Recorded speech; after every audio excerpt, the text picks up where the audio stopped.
La société, c'est qui? C'est toi, c'est moi ou les autres? C'est nous tous. Hommes, femmes, heureux, malheureux, grands-parents, petits-enfants, vaillants ou faibles. Fais ta part et je fais la mienne. Ainsi, chacun fait la différence. Bienvenue à l'émission La Différence. Il y a des gens parmi nous qui font l'impact autour d'eux. Aujourd'hui, nous allons rencontrer le docteur Sakandé qui fait la différence en tant que médecin, industriel et dans beaucoup de domaines. Nous espérons que vous serez inspirés par ce témoignage. Je m'appelle Sakandé Bolonwende et je suis médecin, je suis marié, j'ai 3 enfants.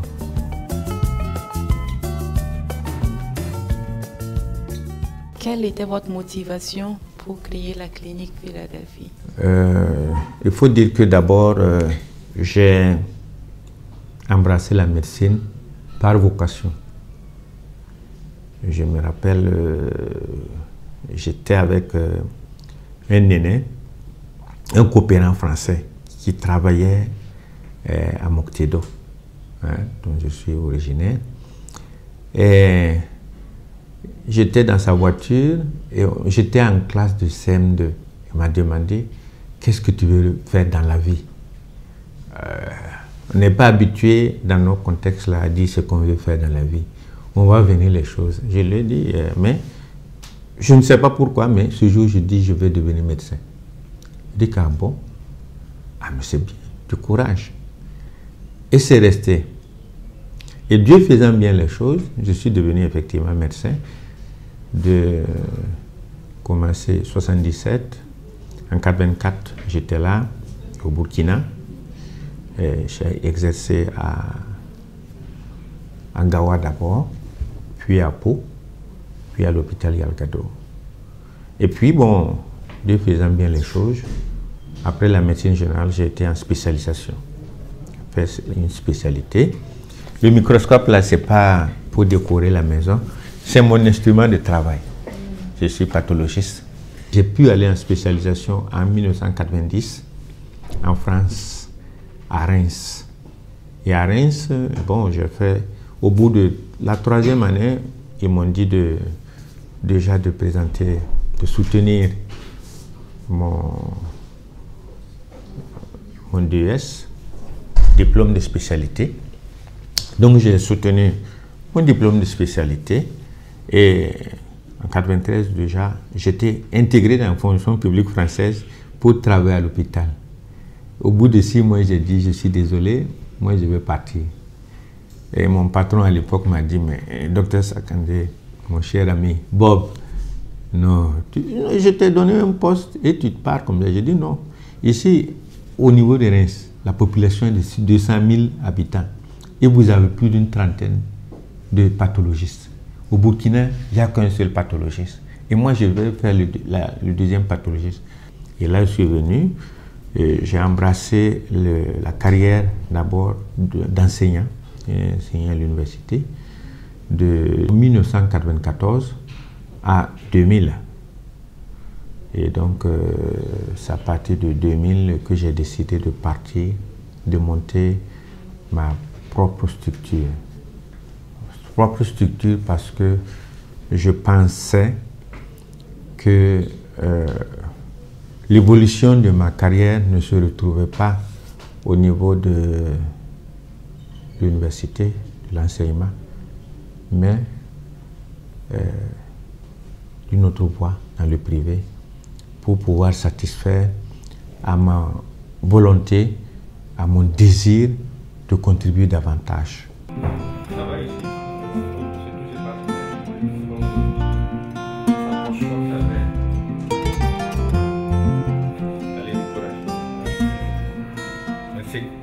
Pouvez-vous nous dire l'impact de la clinique dans la société? La clinique, sans fausse modestie, a beaucoup influencé l'évolution de la qualité des soins dans ce pays. Je peux donner quelques exemples très simples. Il y a en 89, 90, il y a beaucoup d'examens qui n'étaient pas pratiqués. Aujourd'hui, si un laboratoire comme le laboratoire Philadelphie ferme 48 heures, on va avoir des problèmes. Pendant la période de la dengue, par exemple, les jours où on a 200, 300 examens de dengue, on n'a pas bossé. La nuit seulement, on a au moins 200, 300. Et donc, c'est très important. Parce qu'il faut un volume. On traite beaucoup plus de cas avec des quantités, avec des automates qui permettent d'avoir des résultats et de prendre en soin les gens. L'impact est économique aussi. Parce que si un malade est traité, on connaît la maladie, on la traite dans les 72 heures. Le temps, si la personne devait rester 2 à 3 semaines, économiquement, les sociétés en profitent. On reçoit les examens de tous les coins de Burkina. On reçoit de Bobo, ça vient par le car, par le bus. On reçoit de Banfora, on reçoit de Ouéguia, du pays Bissa, à côté de Temkoto, Zabré, et Fada, etc. Et c'est là aussi parce qu'il y a les résultats. J'insiste beaucoup sur les hommes. Les hommes que Dieu m'a mis à ma disposition sont des gens très sérieux, qui aiment le travail, qui connaissent leurs choses. C'est ça qui est intéressant. Moi, je suis derrière, je ne peux que les accompagner. Et notre force est le laboratoire. L'un des premiers médecins biologistes, mon frère, professeur Sakandé Jean, est donc celui qui supporte le laboratoire, qui prend les initiatives par rapport au laboratoire. Comme je disais tantôt, c'est les hommes qui font la qualité de la prestation. Ce n'est pas l'équipement.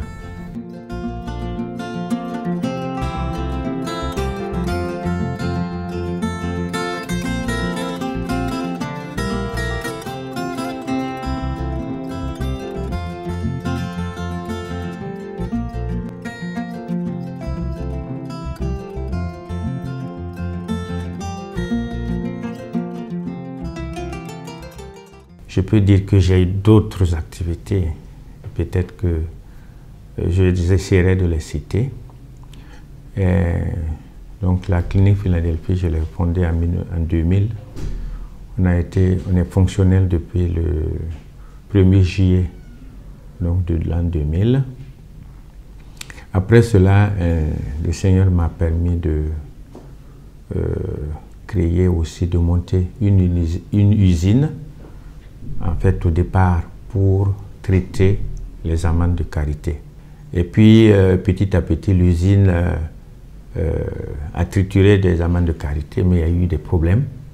C'est reconverti en graines de coton. Et les graines de coton, quand on produit les graines de coton, il y a des tourteaux. Donc les tourteaux invitent à faire du bétail, donc un peu de l'embouche bovine. Et comme mon grand-père faisait du miel, je l'accompagnais la nuit pour aller récolter le miel. L'envie de refaire ce que mon grand-père m'est revenu. Et Dieu a permis que je puisse encore avoir un terrain vers Sapouy, une petite forêt de près de 10 hectares, que je garde jalousement. Je refuse que les gens coupent le bois dedans. Et tout autour, maintenant, c'est une forêt au milieu d'une savane tout autour. Et là-bas, je fais le miel. Et Dieu m'a béni dans ce miel aussi. Quand je produis, j'en gagne des quantités pas négligeables. Voilà pour ce qui est globalement. Et pour le dernier né des activités, l'eau. L'eau est un élément indispensable au niveau de notre pays. L'eau de boisson, on voit que de plus en plus, les gens ne veulent plus boire l'eau des mares, hein, même l'eau du robinet. Et donc, alors que les premiers distributeurs d'eau qui sont tirés du sous-sol qui sont surtout filtrés et purifiés à l'osmose, les gens aiment et ça remplace et ça donne la santé en plus. Donc il faut contribuer totalement à la santé. Et bien sûr, l'embouche, quand je disais d'embouche, je reviens en arrière au niveau de l'élevage. Je suis en train de prendre des laitières pour ajouter le lait. Donc je suis un peu touche à tout. Et le Seigneur, dans sa grâce, me permet de mener toutes ces activités avec assez de succès.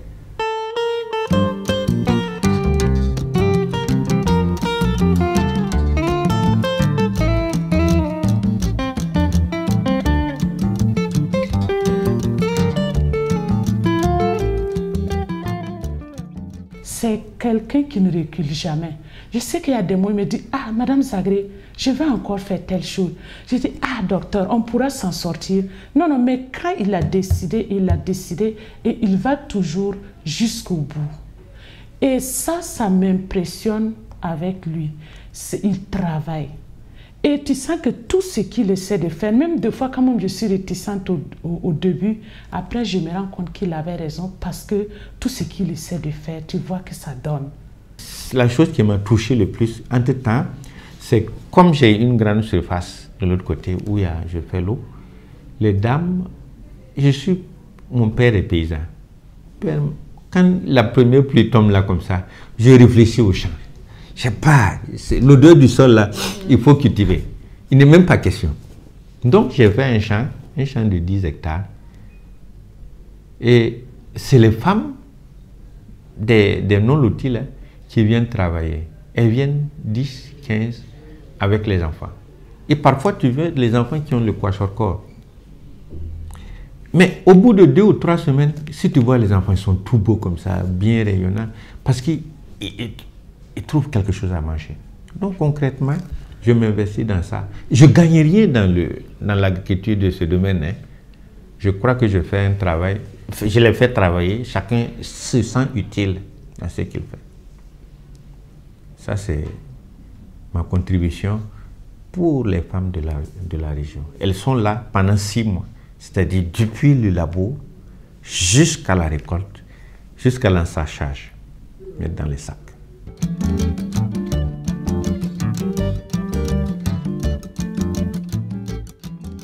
Des fois, on voit les gens qui sont très durs, qui punissent tout le monde, qui crient sur tout le monde. Mais comment vous traitez votre personnel et les motivez à travailler aussi bien? Et je pense que l'échange, en échangeant bien avec les gens, en les comprenant, ils ont plus peur, les gens ont peur de celui qui est gentil que de celui qui est méchant. Ça, c'est l'expérience qui a montré ça. Souvent, quand je sors, je vois des gens courir, alors que je passe tout mon temps. Vous ne pouvez pas savoir qui est le chef dans la maison ici, parce que je suis avec le manœuvre et je suis avec le médecin. Pour moi, tout le monde, chacun à sa place, fait un travail important. Le manœuvre fait un travail aussi important que le médecin. Et donc, il faut avoir la considération pour eux. Il faut pouvoir les écouter. Et bien sûr, il faut leur donner un salaire honnête. Il ne faut pas boire leur sang. S'ils travaillent, il faut les rémunérer normalement, à la hauteur de ce qu'ils font. Je pense que l'un dans l'autre, et puis avoir confiance. Quand les gens savent que je ne les embête pas trop, je ne suis pas derrière, fais ça, fais ça, fais ça. Je dis, quand je les rencontre, je dis, bon, cette affaire-là ne m'appartient plus. Moi, je suis un agent. C'est une affaire qui est partie. C'est vous qui travaillez, qui faites vivre aussi votre famille et qui envisagez des avenirs pour vos enfants. Si vous comprenez ça, moi, mon travail est fini. Et chacun prend les responsabilités là où il travaille. Je pense que c'est un peu... Je ne suis pas très sûr, hein, mais je pense aussi que c'est le Seigneur qui me permet d'être persuasif vis-à-vis du personnel. Et je vois que ça marche. Moi, ce qui m'impressionne à lui, quand il a posé un acte, il sent que ça t'a blessé, il trouve toujours le moyen bon, je vais dire quoi, de régler le problème d'une manière ou d'une autre. Je sais qu'il y a des moments, quand il fait quelque chose que je n'ai pas trop aimé, je peux faire 2 jours sans rentrer dans son bureau. Quand il sent que, ça fait 2 jours que il vient dire, Madame Sarré, ça ne va pas. Qu'est-ce qui ne va pas?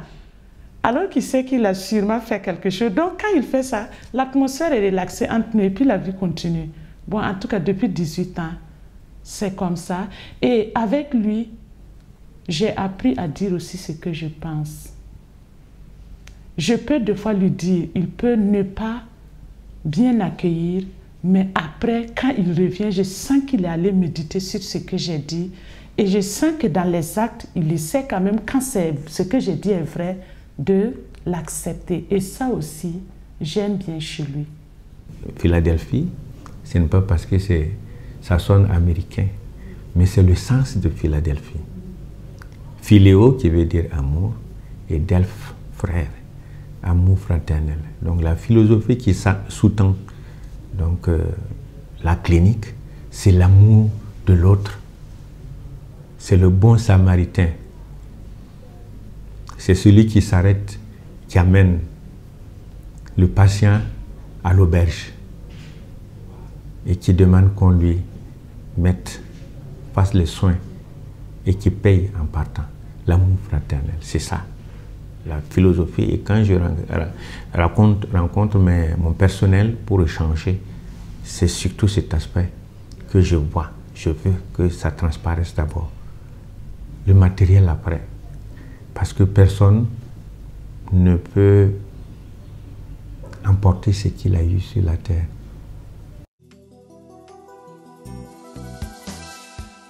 Je me nomme Poco Lala Linda Sakandé et je suis la fille du docteur Bob Lowende Sakandé. À l'origine, quand j'ai commencé, les gens ne savaient pas qui j'étais et c'était mon but même. Je ne voulais pas que les gens sachent qui j'étais parce que bon, c'est vrai que la clinique appartient à mon père, mais j'ai fait ma formation et c'est réellement sur la base de ce diplôme que j'ai eu ce poste. Donc c'est de collègue à autre, il n'y a pas de la fille du DG, non, c'est respectueux, on se respecte entre collègues et chacun fait le travail qu'il a à faire.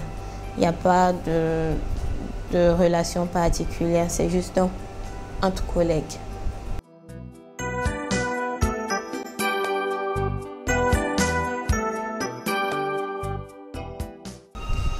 Il m'a inspirée depuis toute petite à travers la manière dont il nous a éduqués, la rigueur qu'il nous a enseignée, la parole de Dieu, les moments de prière et d'échange qu'on avait, et également en l'observant dans sa manière de travailler, dans sa manière de traiter autrui, de traiter ses patients.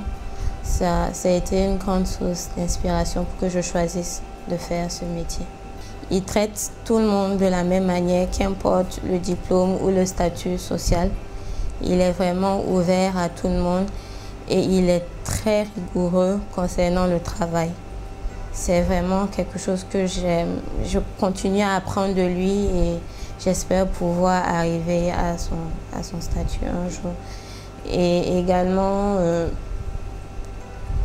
la manière dont il est à l'aise pour prendre la parole en public. Au niveau de l'église, c'est un ancien, il est vraiment à l'aise et c'est quelque chose que j'aimerais beaucoup apprendre de lui. Le pardon doit être notre guide relationnel envers notre frère, envers notre soeur. Alléluia. Ça fait partie des valeurs fondamentales de la vie chrétienne. Le pardon est ce que nous devons à tous ceux qui nous aiment ou non. C'est aimer à la manière de Christ. Matthieu 18, 23, 35.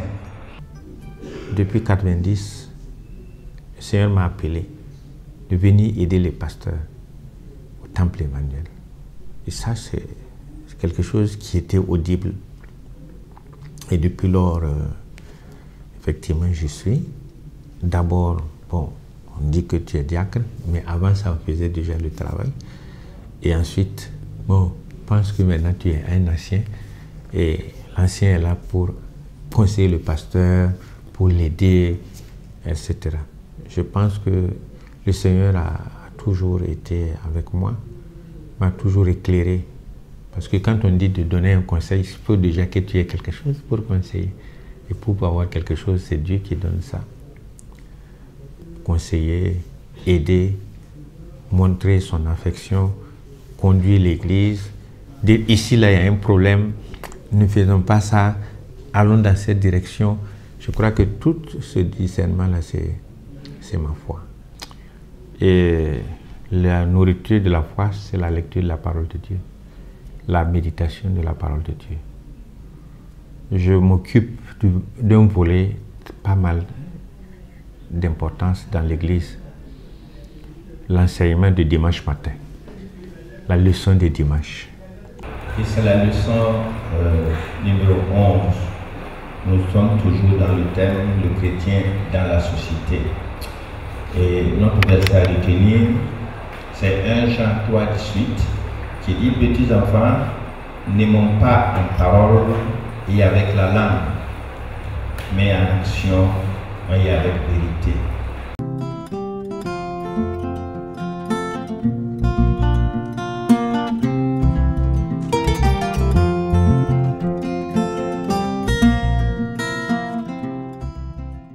Est-ce qu'il y a eu des moments dans votre carrière qui vous ont marqué le plus? Les moments dans ma carrière qui m'ont marqué le plus et qui, je peux dire que c'est à la période charnière de rester dans l'enseignement à l'université et partir. Et bien sûr, quand on parle de la vie, il y a l'étape du CP1. CP1, je suis venu à 6 ans. Mon père m'amène des Tama et vient me déposer à l'école privée protestante de Tanguin Barrage. CPO actuellement.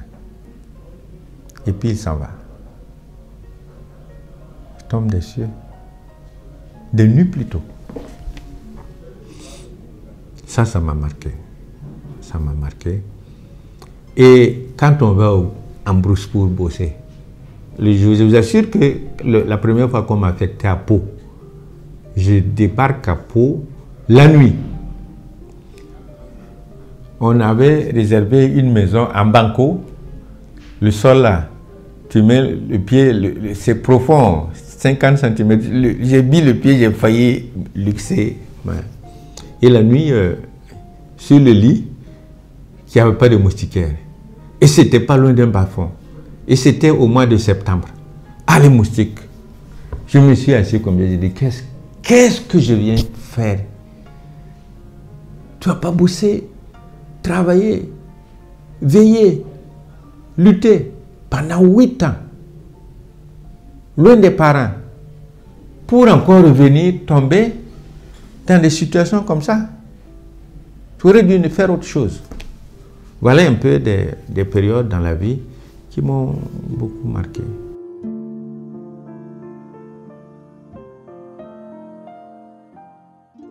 Quel conseil avez-vous pour les jeunes qui cherchent du travail? Il ne faut pas s'attendre, s'asseoir, qu'on te donne un bureau. Ça, c'est fini. Les choses ont changé. Donc, il ne faut pas venir chercher du travail. Il faut créer son travail. Il faut créer son travail ou s'associer pour créer le travail. Ça permet à ceux qui n'auront pas réussi, par exemple, à créer le travail, à s'intégrer à ceux qui ont déjà créé le travail. Au niveau de l'administration, il y a nécessité de faire une formation qui colle avec nos réalités, adaptée à nos réalités. C'est les écoles techniques qu'il faut faire d'abord. Ou bien réformer l'enseignement pour prendre en compte le côté technique. Malheureusement, aujourd'hui, il y a des gens qui veulent construire. Il y a le travail dans la construction. Mais les bons ouvriers, là, qui vont te faire un mur tout droit, là, ça se compte du bout des doigts. Hein? Tu fais le mur et choses, tu dis que non, le mur est penché. Il dit que, pardon, non, on va redresser ça quand on va faire les crépissages. Ah non, quel gaspillage. Les choses ont changé. Donc, il ne faut pas venir chercher du travail. Il faut créer son travail. Malheureusement, on a l'impression que l'école nous a éloignés de la pratique. C'est dommage. Parce qu'on a l'impression toujours que l'école prépare à être un fonctionnaire. Non. Est-ce que vous avez des conseils pour ceux qui veulent investir comme vous, qui veulent investir dans le développement, faire une différence autour d'eux? Il faut avoir Dieu d'abord à la première place, comme je disais. Dieu à la première place, dire au Seigneur, ah, moi je vais monter mon projet. Je veux que tu me dises, je veux que tu m'aides, je veux que tu sois à la première place. Parce que si tu es à la première place, je sais que j'arriverai. Mais si tu ne m'accompagnes pas, comme le peuple d'Israël a dit, Moïse a dit à Dieu, non, ne nous laisse pas partir si tu ne veux pas nous accompagner. Et si le Seigneur accompagne, c'est fini. Et quand Dieu est d'accord, tout est parti. Mais s'il dit non, il ne faut pas aller. Il ne faut pas aller. Hein? Parce que tu ne réussiras pas. Et rendre grâce. Si tu ne sais pas rendre grâce, je viens et te donne quelque chose aujourd'hui, tu viens demain, tu ne me dis rien. Après-demain, tu vas venir, je dis je n'ai plus. Vous me dites, comme souvent je fais, je dis j'en ai mais je ne te donne pas. Voilà. C'est clair. Dieu va te dire voilà, tout ça là, ça m'appartient. Regarde à gauche, regarde à droite, regarde derrière. Mais je ne te donne pas. Parce que tu n'as pas été reconnaissant. Je pense que ça, c'est un devoir. Qu'avons-nous que nous n'ayons reçu de Dieu? Et rien. C'est lui qui nous donne. Il en a. Il est riche. Il en a. Mais il faut savoir l'aimer. Il faut savoir compter sur lui. Et si tu comptes sur lui, je pense qu'il n'y a pas de souci. Tout baigne. Voilà. Nous espérons que cette émission vous a aussi inspiré à faire la différence autour de vous. Mesdames et messieurs, merci de nous avoir suivis et à la prochaine.